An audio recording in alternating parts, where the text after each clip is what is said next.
Selamat pagi para netizen dimanapun kita berada. Salam inspirasi bagi kita semua ya. Anies Baswedan tanggapi bagaimana suara PSI kok begitu naik tajam begitu kan. Ada apa begitu? Kata Anies Baswedan yang cukup menarik begitu kan ya, mengatakan begini, partai dipimpin anak presiden tidak boleh seenaknya sendiri. Betul begitu kan ya. Jadi kok seolah-olah mereka naiknya itu dengan, iya, saya nggak tahu sih, naiknya kok sangat drastis di situ begitu kan.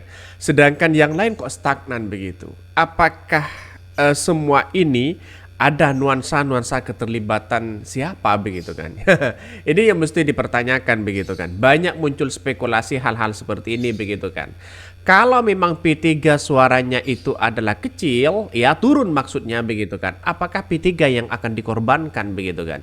Seperti yang dikatakan oleh Said Didu, sepertinya P3 Partai Islam berlambang Ka'bah yang akan dikorbankan demi untuk meloloskan partai anak presiden lolos ke Senayan. Bagi kader P3, selamat menikmati balasan hasil dukungannya selama ini. Bisa saja begitu kan ya. Ada yang berkomentar lagi, yang penting harga cocok, ketum dan sekjen untung, semua bisa diatur, nggak masalah. Toh partai juga bukan partai nenek gue. Nah, inilah komentar-komentar netizen ngeri sekali begitu kan. Suara-suara dari P3 itu turun drastis sekarang ini. Saya nggak tahu konsepnya bagaimana, tapi yang jelas suara-suara mereka katanya begitu kan ya. Ada sebagian yang mengatakan bahwa ini tidak sesuai dengan realitas, tidak sesuai dengan pleno begitu kan ya. Maka banyak yang mengatakan seperti itu. Tapi lantas bagaimana dengan PSI? PSI sekarang ini siapapun ya yang mereka yang mereka gugat sana sini, artinya dikritik sana sini, akan mau dilaporkan katanya begitu kan. Ini komentar-komentar dari PSI begitu kan ya. PSI akan gugat pihak-pihak yang menuduh PSI curang. Gimana coba? Ini negara demokrasi begitu kan. Mengapa mereka senang sekali mengkriminalisasi atau memanjarakan saudara-saudara sebangsa dan setanah air sendiri yang punya hak dan martabat yang sama? Apa ini yang namanya walak-walik zamannya? Katanya begitu. Jadi artinya apa? Ya jelas mereka begitu kan. P3 marah karena apa?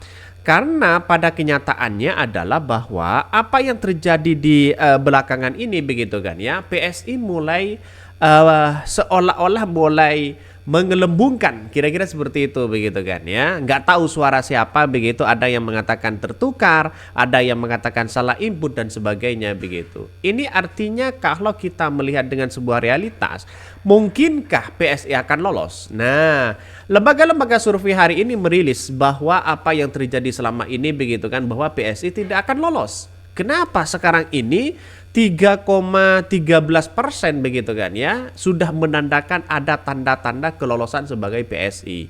Nah, ini yang mesti kita telusuri betul bahwa apa yang terjadi selama ini begitu kan. Karena nampaknya begitu kan, nampaknya realitasnya begitu kan ya, PSI katanya tidak bisa lolos di situ begitu kan. Jadi sampai hari ini saya menganggap bahwa apa yang kemudian terjadi hari ini ada nuansa-nuansa kekeliruan mungkin seperti itu begitu. Lihat saja. Ini PSI, Partai Solidaritas Indonesia, sekarang itu mencapai 2.400.000, 3,13%. Kenapa mandek hari ini begitu kan? Ketika viral sana sini mulai diungkit mereka ya. Terus kemudian sedangkan dari P3 sekarang 4,01% ya. Sudah 4% begitu kan ya, mendapatkan total 3 juta.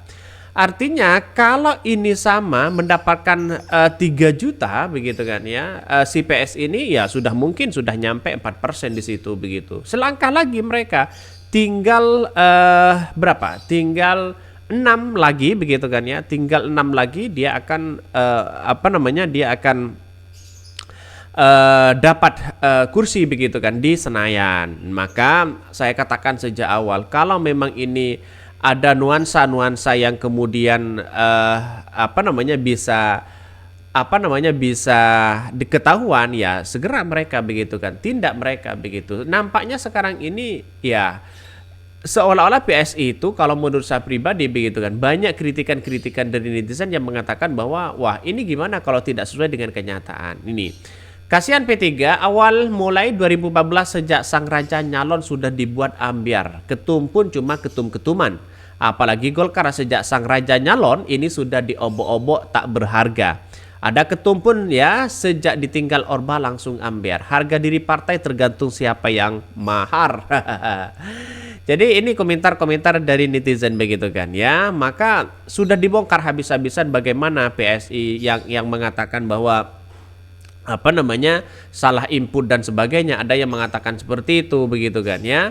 Jadi sampai-sampai orang menganggap bahwa apa yang terjadi selama ini begitu kan ya, kok KPU berhenti saat ini begitu, kok berhenti di tengah-tengah proses rekapitulasi yang ada begitu. Seharusnya quick count itu sudah selesai begitu kayak ya, quick count dari dari KPU itu sebenarnya sudah selesai. Kenapa sekarang itu mandat 78%? Ada apa begitu kan? Ini yang mesti kita pertanyakan. Saya tidak menganggap bahwa main curang sana sini, tapi setidaknya fakta-fakta yang ada di lapangan begitu kan ya, fakta-fakta yang terjadi selama ini yang dimunculkan di media sosial itu sudah cukup menjadi bukti bahwa kita apa yang kemudian melihat ya kejadian-kejadian seperti itu. Lihat saja terbongkar lagi trik ya dongkrak suara partai PSI dan Gelora. Wow, ini keren begitu kalau kalau dimunculkan ini begitu kan. Ada apa begitu kan ya. Ini pilih hitung suara pilek dari TPS 02 ya Sentul Raya. Wow, cek hasilnya. Dan lihat sejumlah trik tidak sah katanya begitu kan.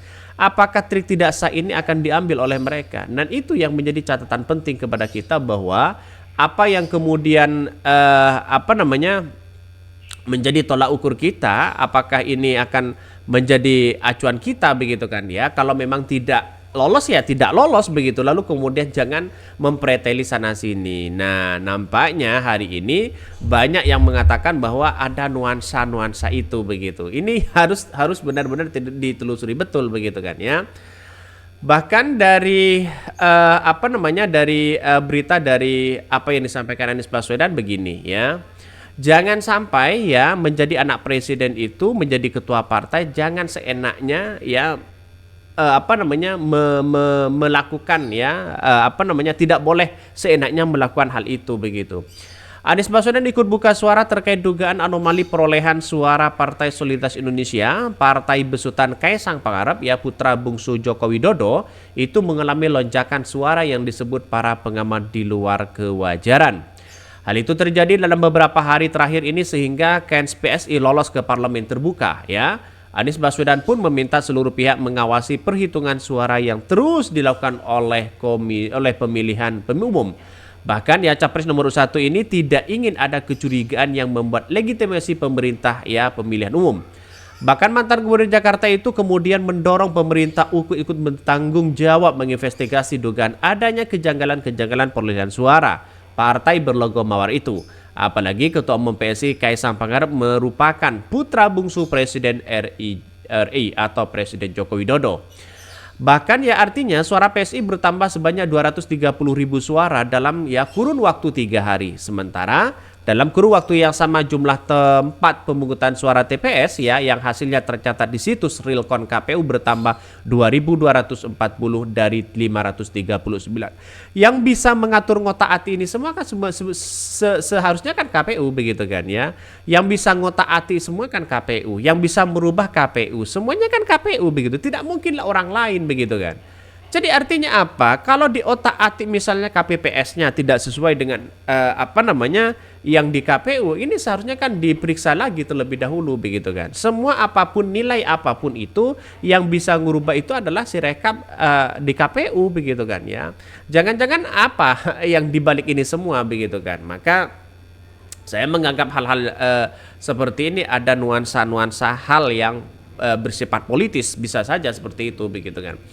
Mungkin itu yang kami sampaikan ya, tonton terus channel Hot dari Podcast Rakyat ini karena ada berita-berita menarik dan viral setiap harinya. Salam para netizen, salam inspirasi bagi kita semua. Jangan lupa di subscribe channel YouTube Hot dari Podcast Rakyat ini.